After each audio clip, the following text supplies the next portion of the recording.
Hi there. Welcome to The Preventable, the podcast giving you a seat at the table with conversations about the intersection of alcohol, drugs, and mental health in everyday lives. Take a seat and join us. Right. Welcome to The Preventable. With me today are two of my favorite people, Joy Carter, she's a Prevent+Ed employee, and Jess, who is a former participant in our programs and just an all-around good person. And so Joy and Jess are joining me today to talk specifically about Teen Institute. So welcome. Thank you, Nichole. Thank you, Nichole. First of all, how are we doing? First podcast you ever been on? Yes. This is definitely first. I've never done a podcast so before. excited. Okay, awesome. And this is going to be a really easy subject to talk about because I know you both really you love TI. Teen Institute. Oh, yes. You love it. Okay. And I have to say, I know I'm supposed to love all of our programs equally, but I have a special place in my heart for this program. So, Joy, why don't you start and give us a little bit of a background as to what it is? What the heck is TI? Okay. So TI, Teen Institute, is a leadership opportunity for teenagers.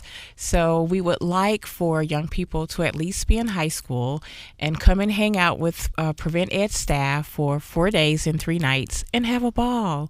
And while they do that, they can also learn about substance misuse, leadership things, how they can bring programs back to their schools and their community. So it's a really, really awesome experience for teenagers. So you're telling me it's a drug camp? It is. But is it a drug camp? I mean, is that what it is, Jess? No. Because that doesn't sound very not. appealing. If I'm a high schooler listening, I'm like, I don't want to go to no stinking drug camp. So is it a drug camp? Do you use drugs there? Do you have to have used drugs before? Is it all about how drugs are bad? Tell me a little bit about that piece of it. Absolutely not. I mean, it's actually, I really like that Joy is here with me because my first year at TI, I think I was a junior. I think you were a junior in high school, and Joy was actually my small group leader. Yeah. And I didn't think that I was going to get a chance to sit down with her and talk about this. Well, this is awesome.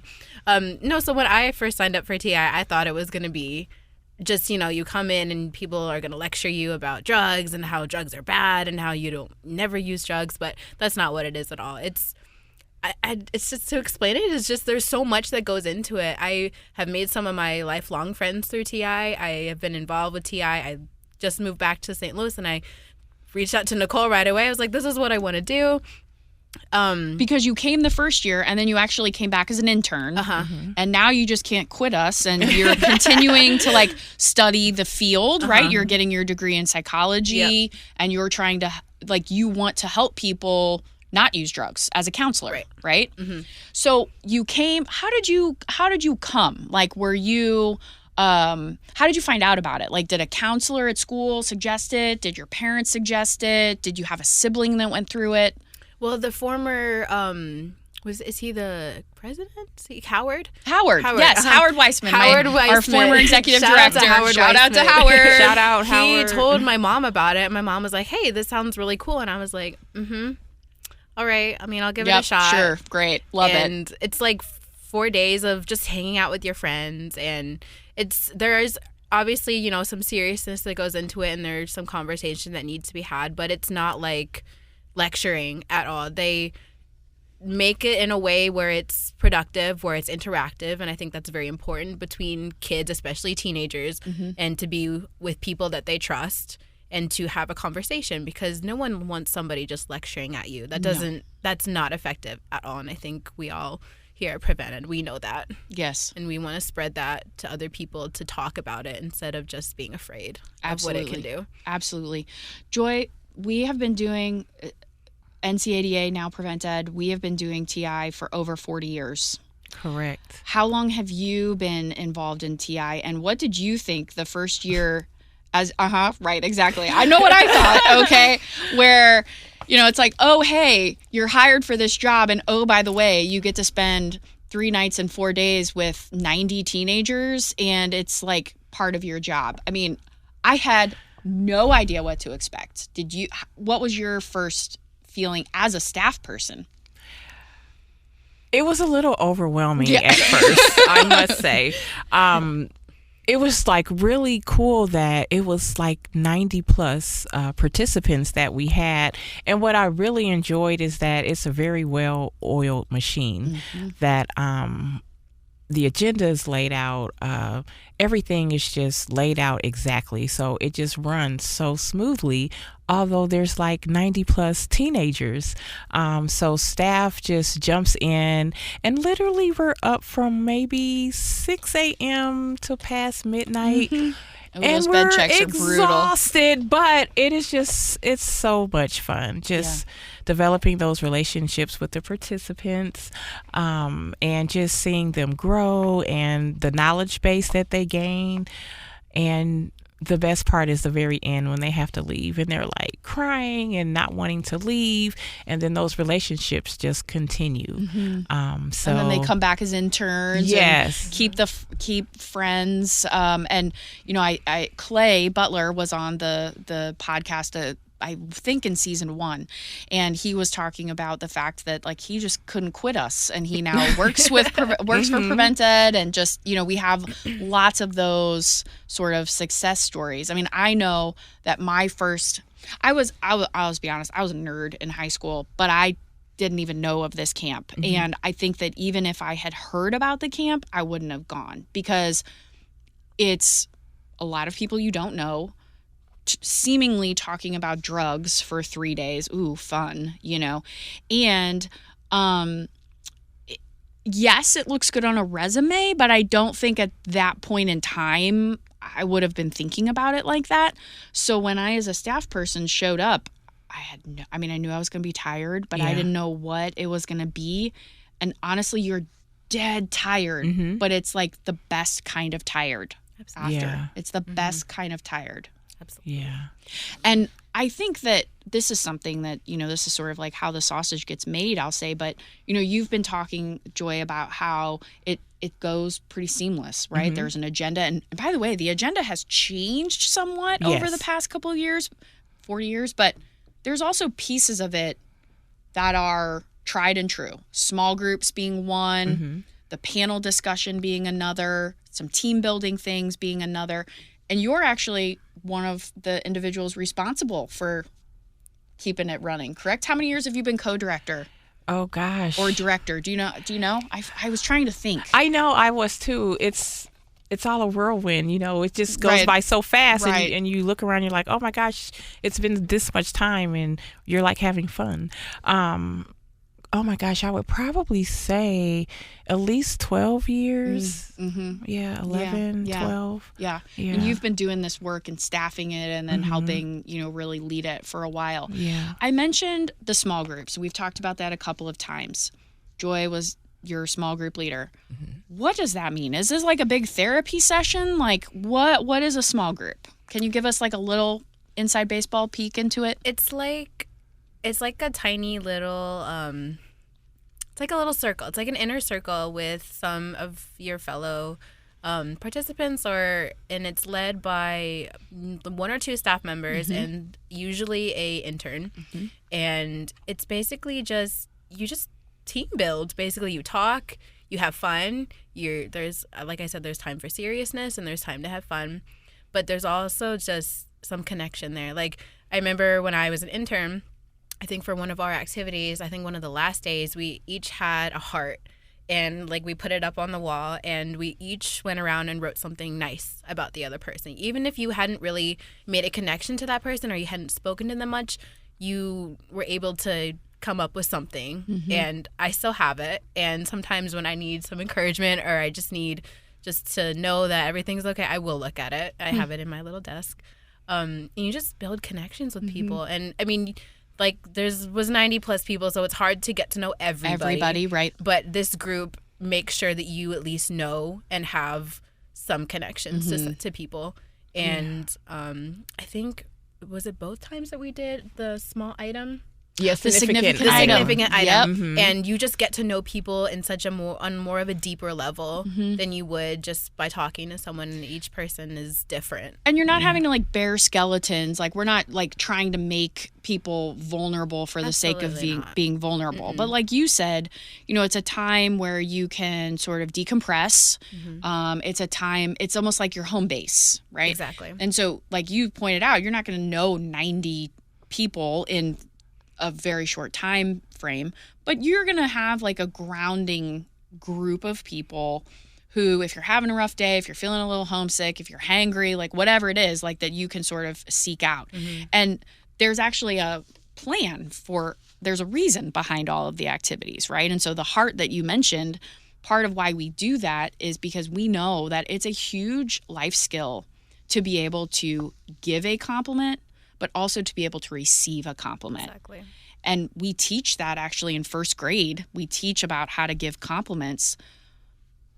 But that's not something that everybody can do and feels comfortable with. But it's a huge coping strategy, because if you don't feel good about yourself, if people give you flowers but you're not watering them yourself, right? Then like that can lead to other things, not just substance use, but lots of other things, right? And so there's these fun activities, but there's actually a point to them. Exactly. Yeah. It's really cool. It's really cool. Yeah, it is. And to go back to the relationship part, that's one of the things that I really love about TI is building the relationships. Kind of, you know, like when you're in school, they might call me Miss Carter, but like everyone just knows me as Joy, you know, the participants. And the participants are like, oh my gosh, the staff is just like so cool, you know, because we have fun with you all. Exactly. We dance with you all. We do karaoke with you all. You know, we learn. DJ Jenny from the block. Yes. Yes. So I think that's, you know, one of the things is we really do make strong connections. 100%.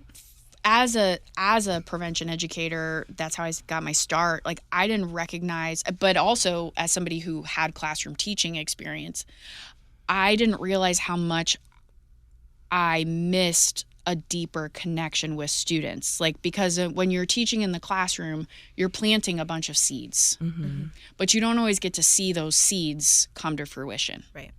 Whereas if I'm in a classroom and I, let's say, see you in health class and I'm like, I see something in you, you know, I'm like, hey, Jess, you know, you should come to this camp or whatever. And then if you come, then we can develop a deeper, appropriate, with boundaries, relationship where, you know, I can become a mentor to you, you know, you can continue to figure out like what prevention looks like in your world.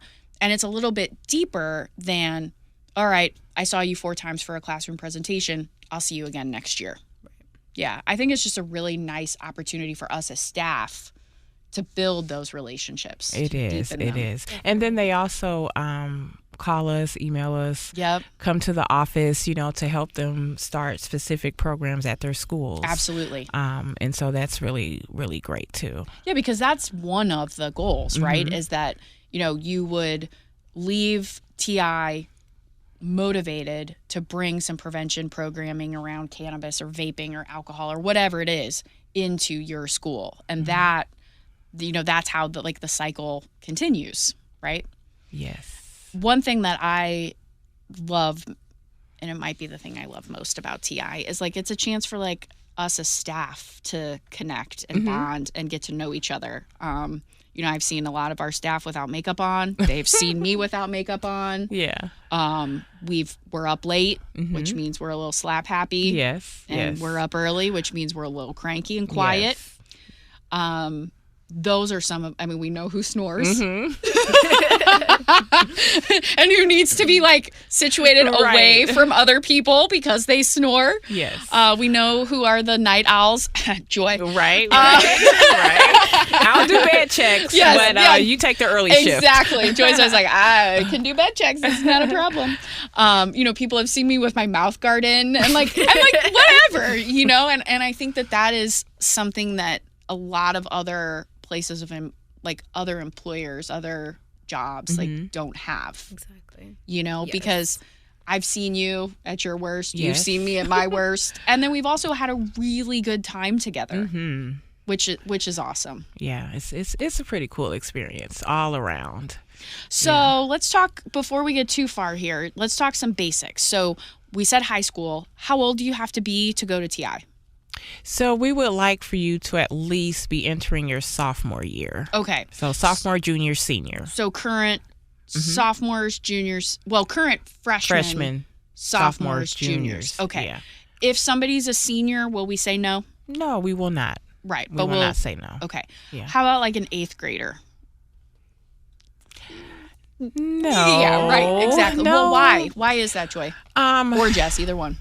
I mean, I think there's a level of maturity that needs to be had when dealing with this stuff. And I feel like when I was in 8th grade, if I were to have came, I would have probably just laughed and not, taken it seriously. But everybody there is different, and everybody's maturity level is different, even if you are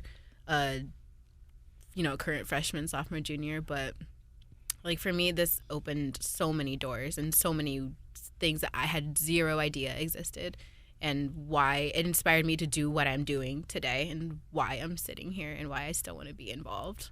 Yeah, I do think you're right. I think there is a level of maturity. Not saying that an 8th grader is immature, but there's a level of maturity to be away from home, dealing with some tough topics, and being able to sort of build relationships in the way that we really want you to build a relationship. Because, Joy mentioned, like, at the end of the week, typically there are students who are like crying and they're like, "I love you, thank you so much," and it's like sometimes we don't necessarily learn how to have an intimate relationship with somebody that is not like sexual, right? That you can like have a friendship or a deeper connection with someone that doesn't necessarily mean love, but it means like, I trust you and you trust me. And it's pretty amazing how quickly in the right environment. Very fast. I was very, very surprised how many people I met, and how many people,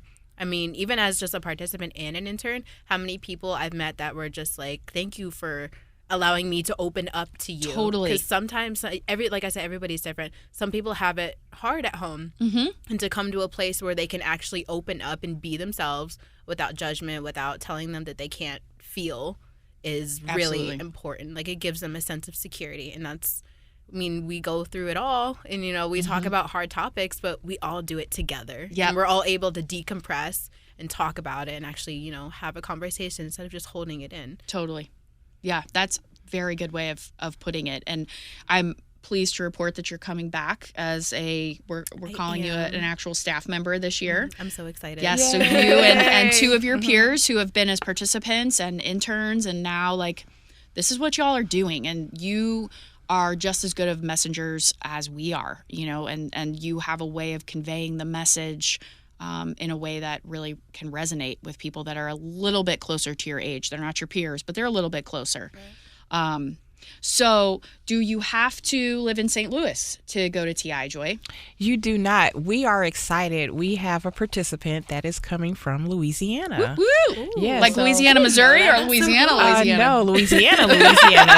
Baton Rouge. Baton Rouge, to be exactly. Let's do it. Okay. Yeah. So and Kansas, too, right? Yes. So we're so excited to have some out-of-staters. I think COVID has sort of like blown the lid off of being confined geographily. Like, no longer do we feel like we have to be confined. And I don't mean we, like, just with TI. I mean, just in general, right? Like, we have a staff person who lives in Delaware. Like, that's crazy to me. You know what I mean? It's crazy, but it's so cool. Right. So, okay, so you don't have to live in the region. You can basically live anywhere. Current 9th, 10th, and 11th graders. Yes. How much does it cost? This sounds so expensive, right? This must be so expensive. So, the cost Drum roll, please. Wait for it. $50. Woo! And there's more. Okay. And we also have scholarships. So if there is a participant who isn't available or can't pay the $50, then we do have scholarships.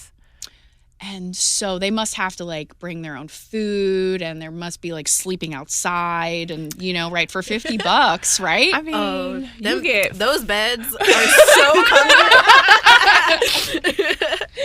So comfortable. Okay, so I have to admit, I love it because it's kind of like I'm on a vacation.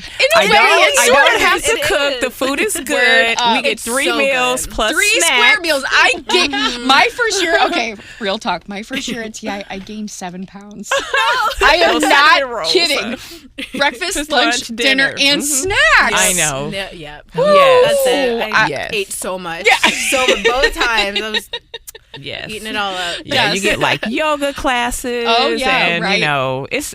It's awesome. And there's swimming at yes, the right. Yes. Exactly. That's your yes. We swim. Mm-hmm. Well, it's new and improved. Joy has pushed for swimming. I get away from me. I loved every second of it too. It was so fun. Yes. But they have so the food is pretty good. Yeah, okay. It is. And the rooms are inside. Yes, comfortable. Got running water. Air conditioned. All the stuff, so, like, right? Cool yes, there. yes. So I mean, cool. people hear like, oh, I'm going to like a camp, and they think you're like camping, but no. And for those who like to work out, Yes, there's a weight room and activities so you can work out. There's little hiking places that they have now. So we're gonna do a bonfire. Do we still have the boats?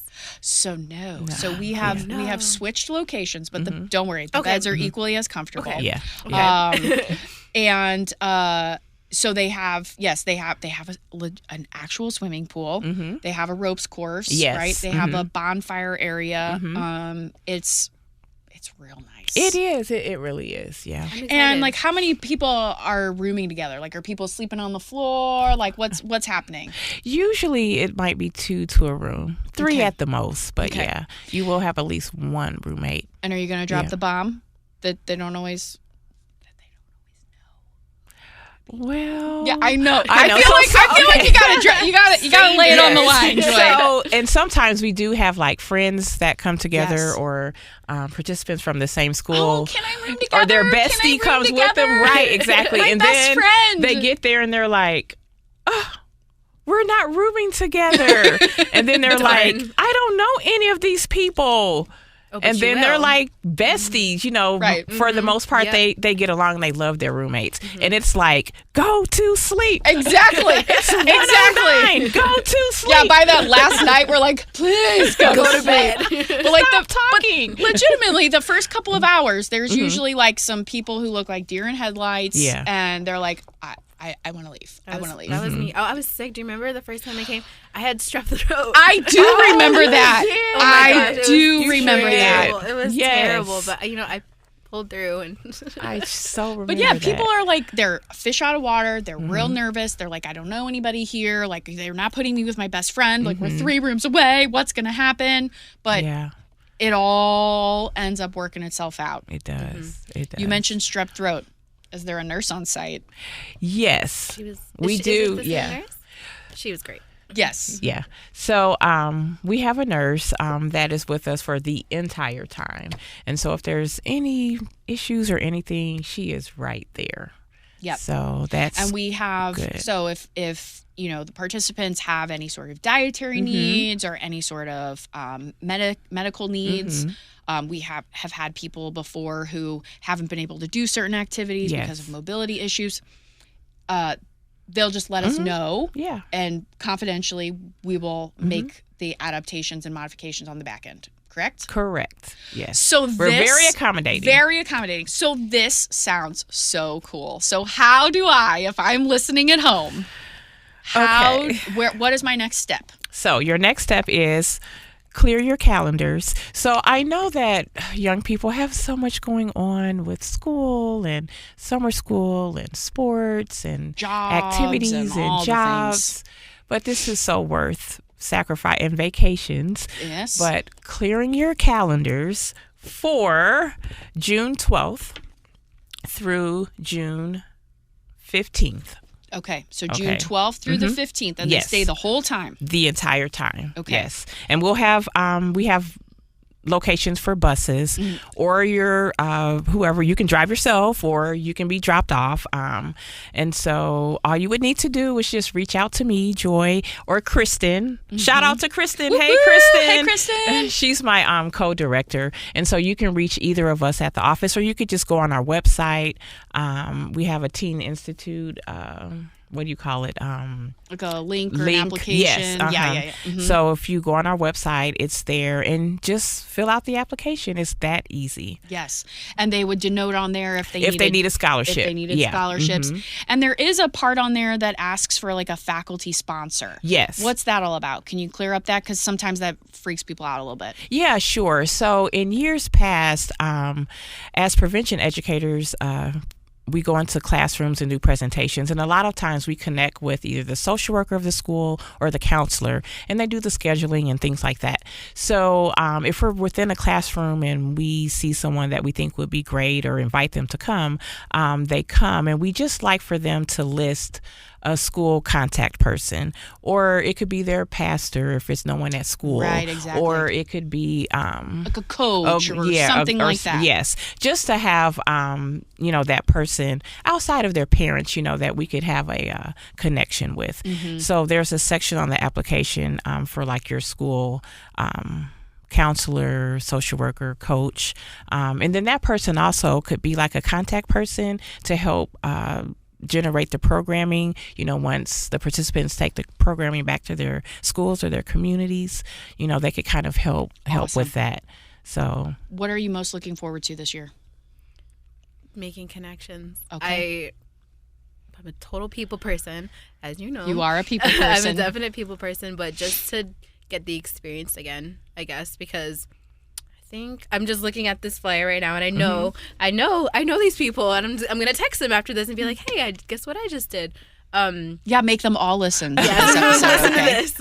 I know. And just if you're sitting at home right now and you're thinking, "Oh, this doesn't sound fun. This is ridiculous," just try it. Give it a try, because I was there.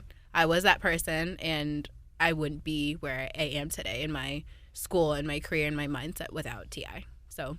Thank you to Nichole and to Joy, and to everybody at TI.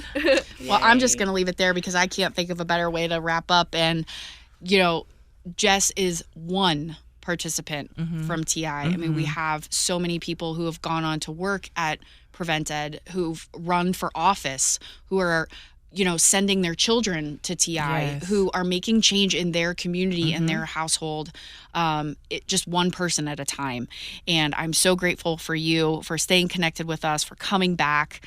Joy, I am just incredibly grateful for you and Kristen just moving this ball forward.